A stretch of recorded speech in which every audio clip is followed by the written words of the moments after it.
Assalamualaikum warahmatullahi wabarakatuh. Halo teman-teman muslim dan muslimah, bagaimana kabarnya? Semoga selalu dalam keadaan sehat dan ceria. Perkenalkan, nama Bunda Nurul. Bunda Nurul mengajar di TK Ruman Aceh.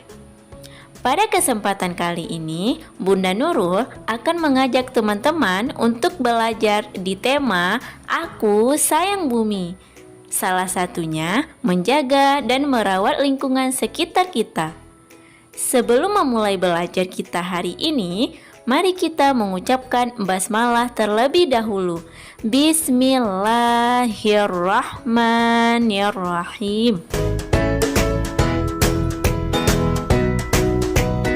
Nah, teman-teman, hari ini kita akan belajar bagaimana cara merawat dan menjaga lingkungan. Salah satunya dengan cara membuang sampah di tempatnya.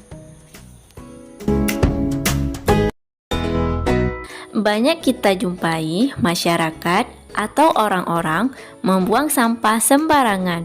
Contohnya di jalanan, di sungai, di dalam selokan. Bahkan sudah ada papan bertuliskan dilarang membuang sampah, namun masih juga membuangnya di tempat tersebut.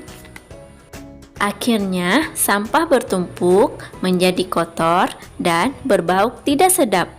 Jika musim hujan datang, akan terjadi banjir karena bertumpuknya sampah di tempat tersebut, sehingga air tidak dapat mengalir.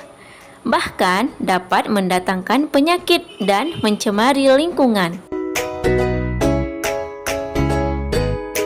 Nah, proyek kita hari ini memilih dan memilah sampah dari rumah, sekolah, dan lingkungan kita. Dengan memilah sampah menjadi 3 bagian. 1. Organik, seperti sampah daun dan sisa-sisa makanan lainnya. 2. Anorganik, seperti sampah plastik, kaleng, botol, dan lainnya. 3. B3, yaitu sampah berbahaya, beracun, berbahan kimia, pecahan kaca, dan sebagainya. Jadi, manfaat membuang sampah pada tempatnya yaitu dapat mencegah penyakit, banjir, kemudian apalagi ya? Iya, menghindari bau tidak sedap dan mempermudah daur ulang sampah. Nah, mulai dari sekarang, yuk memilih, memilah, serta mengolah sampah agar menjadi bersih, sehat, dan berkah. Semoga kita semua dapat menjaga alam dan lingkungan agar bersih dan indah. Demikian perjumpaan kita hari ini. Bunda Nurul akhiri. Wassalamualaikum warahmatullahi wabarakatuh.